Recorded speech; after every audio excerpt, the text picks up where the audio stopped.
Can you hear freedom calling, calling me to answer? Gonna keep on keeping on. I can feel it in my bones.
What is unconscious bias?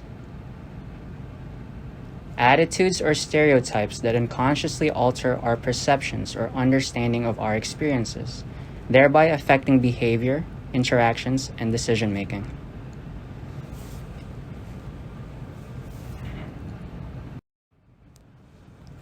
Examples of unconscious bias exhibited by the patient in the previous video. Assuming the African American doctor was there to clean the room. Assuming the white staff person was the doctor.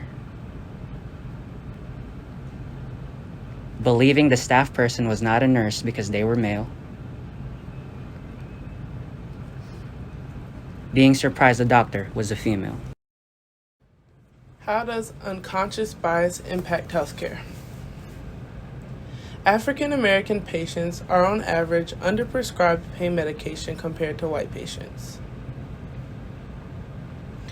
Black women in higher education and Commonwealth groups have poorer medical outcomes than white women on the lowest end of the socioeconomic strata.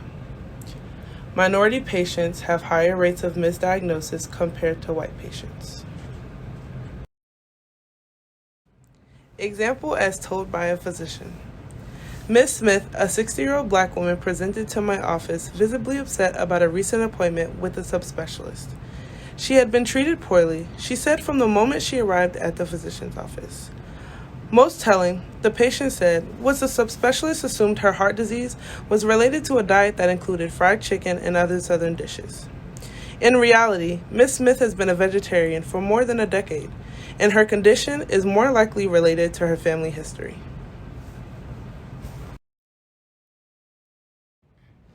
How can we mitigate unconscious bias?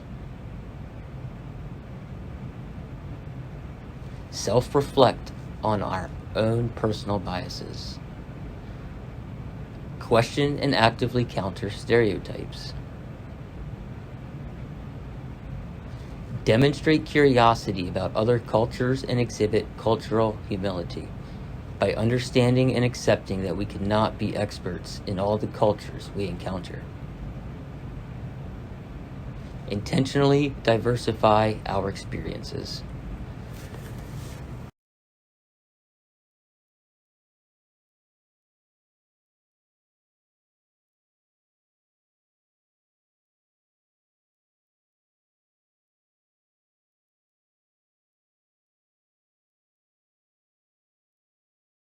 I have to make sure that I have given enough space between myself and another patron or another commuter on the train, and just ensure that I'm not making someone uncomfortable. I have to make sure that my hands are visible when I walk into certain places, so they make sure I'm not stealing. I try to make sure I make eye contact with people who may or may not be security or managerial staff, just to ensure that, I'm not here to hide anything. I watch my tone to make sure that I don't come off as threatening. Just leaving the house some days, it's sometimes it just keep you at home and just keep you away from everything.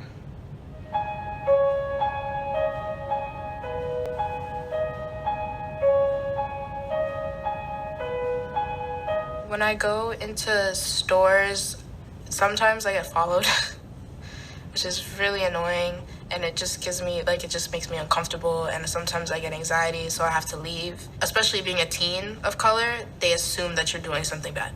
I feel like I'm disturbing people by just being there. Like, people feel uncomfortable when I walk in. I guess I've kind of become numb to it after so many years. Like, this is just my life, and it's just something that I've gotten used to, unfortunately. I think all of us make that choice at some point of, am I going to take the burden of this interaction being comfortable, or am I going to say, you take the burden of this interaction being comfortable? Because what I really want is a sandwich. Do you know what I mean? I don't want to fight. I'm hungry. Right? I don't want to get into this with you, and I'm really not here to teach you this. But other times, it's like, okay, wait a minute. Lesson time. Discrimination against African Americans in public spaces has a long history. In the 1960s, black and white students trying to desegregate buses were firebombed. Black patrons were routinely denied service in restaurants and hotels. I'm sorry, our management does not allow us to serve here. And civil rights workers were dragged from lunch counters, spat upon, and beaten. We're willing to be beaten for democracy, and you misuse democracy. The right to be respected in public spaces was at the heart of the civil rights movement.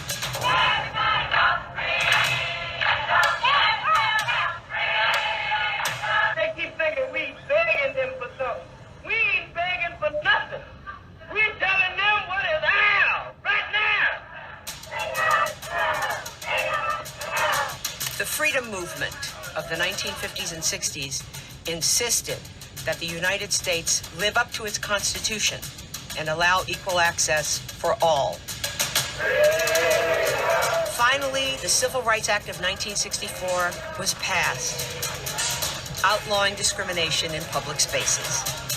But changing the law doesn't always change reality. And being allowed in doesn't always mean being welcomed. To be welcomed as a customer means that not only do I allow you in, but it means that I'm glad you're here. I want to serve you. I want your business. And I don't draw distinctions between you and other customers in terms of your value. But it's time we talk about what it means to not be welcomed as an American citizen. It's not like I can mute my actual physical blackness, right? So I just assume that people see a particular thing when they see the color of my skin. So everything else has to be like perfect and clean and as blended in as possible. It's really just an arsenal of different masks, you know? And it happens every time I leave my house. When I leave my house, regardless of where I'm going, I'm just leaving my house. Just walking out the door. I'm not walking out the door thinking, what kind of hurdle am I going to run into today? What kind of way am I going to be judged? I walk out a free man. I just do my thing. I have to make sure that I have given enough space between myself and another patron or another commuter on the train, just ensure that I'm not making someone uncomfortable. I have to make sure that my hands are visible when I walk into certain places so they make sure I'm not stealing. I try to make sure I make eye contact with people who may or may not be security or managerial staff, just to ensure that, you know, I'm not here to hide anything. I watch my tone to make sure that I don't come off as threatening. Just leaving the house some days, you know, it's sometimes it just keep you at home and just keep you away from everything. For more than 50 years, equal treatment has been the law. Yet, as we know from cell phone videos, the nightly news, and maybe our own experience, we still have a long way to go. Why are you following? Watch this. You think I'm stealing? You've been following me around the store the whole time. There she goes, she thinks I'm stealing. Your card is fake. You're going to jail. That's what I kept hearing. Unless you're spending money, we don't need. Oh, I'm not spending money? Am I, because I'm black? Your manager does not like black people, honey. Yeah. Oh my God! No, this is wrong. Oh my God! Yeah. We just need to recognize that black people are navigating the public space differently than white people. That women are navigating the public space differently than men. And not use the shortcut that has been wired into your brain because of the society that we live in, that tells you when you see me, you should be nervous or you should be worried. It brought me such despair to the day I recognized I had to explain this to my son, that he was gonna, that this muddy river of racism, he was still gonna have to walk through it. We hadn't dammed it, we hadn't dried it up. It was still there for him to go through. And I've got to somehow try to tell him, okay, off you go. The society I want to see is I want to be able to walk out the house just as free feeling as that white guy who said he doesn't worry about a thing when he walks out the door. I want to have that same expectation. Today, discrimination is against the law. It's the people and the systems that support our communities that must follow suit. No one's going to do it for us. What can you do to make our schools, our parks, our stores, our restaurants as welcoming and as inclusive as they can be? What kind of country do we want to live in? Who do we want to be?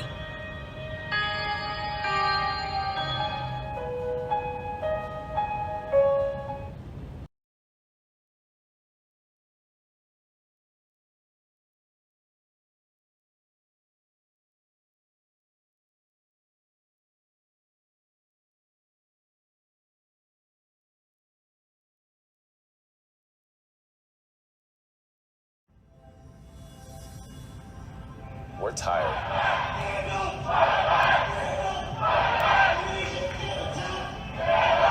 We're tired of our cries in anguish not being heard. Show me what community looks like.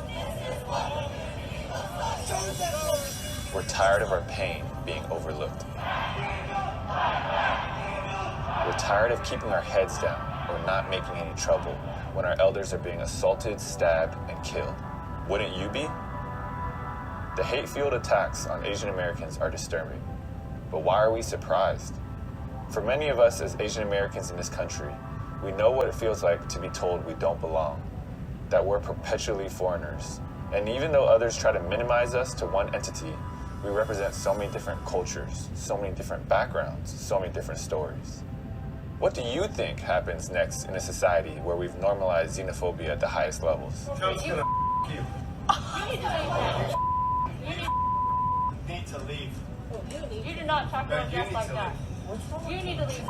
Asian piece of Oh my god. People assign blame to those who don't deserve it. People are emboldened to vandalize Asian-owned businesses. People feel like it's okay to yell at you in public based on your race. Normalizing hate speech stokes the flames of racism and leads to an 84-year-old Thai grandfather lying helpless on the streets of San Francisco, left to die after being attacked. 84 years old. The next week, a 64-year-old grandmother assaulted in San Jose and a Filipino-American man slashed across the face in New York City. We're tired of this hateful violence. We're tired of talking about it, but we're not done speaking out. Far from it. Listen to your AAPI brothers and sisters. We must learn to love one another, to hear one another's anguish and actually care. Don't overlook the pain those around you are experiencing on a daily basis. Reach out to offer your support, to educate others, and let's put an end to this violence and hate together.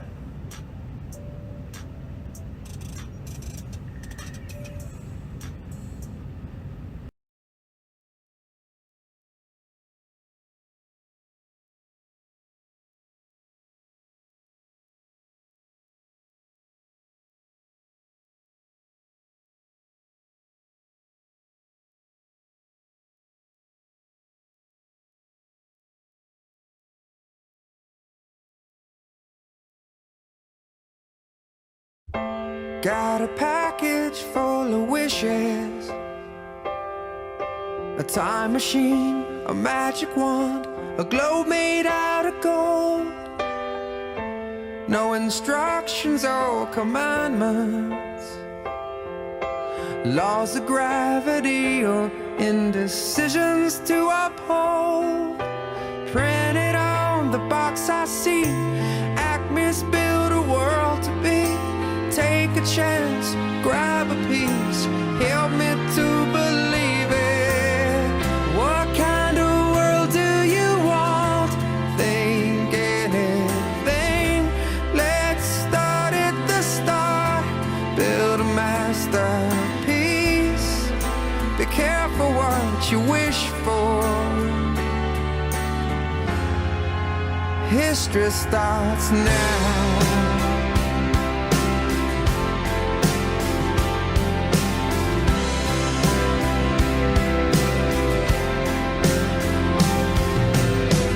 Should there be people or peoples? Money, funny pedestals for fools who never pay. Raise your army, choose your steeple. Don't be shy, the satellites can look the other way. Lose the earthquakes, keep the faults, fill the oceans without the salt.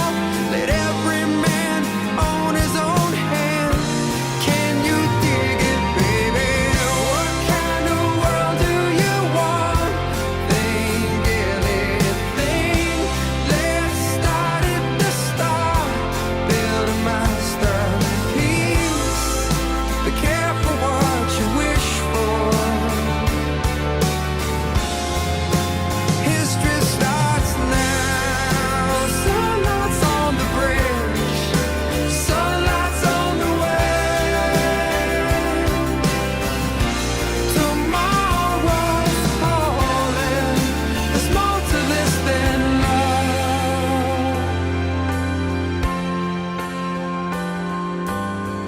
What kind of world do you want? What kind of world do you want? What kind of world do you want? Think anything.